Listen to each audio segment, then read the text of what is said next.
கர்த்தருடைய பரிசுத்த நாமத்திற்கு ஸ்தோத்திரம். இன்றைய நாளுக்கான தேவார்த்தை ஏசாயா 42ஆம் அதிகாரம் 1 மற்றும் 8ஆம் வசனங்கள். இதோ நான் ஆதரிக்கிற என் தாசன், நான் தெரிந்து கொண்டவரும் என் ஆத்துமாவுக்கு பிரியமானவரும் இவரே. என் ஆவியை அவர் மேல் அமர பண்ணினேன்.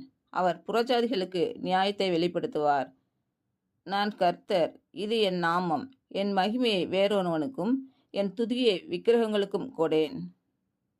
இன்று பிறந்த நாள் மற்றும் திருமண நாள் காணும் அனைவருக்கும் இயேசு கிறிஸ்து நாமத்தினாலே வாழ்த்துக்கள்.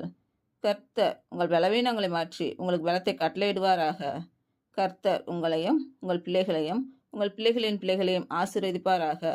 கர்த்தர் உங்களோடு இருந்து உங்கள் பணிகளையும் பயணங்களையும் ஆசீர்வதிப்பாராக. ஆமேன்.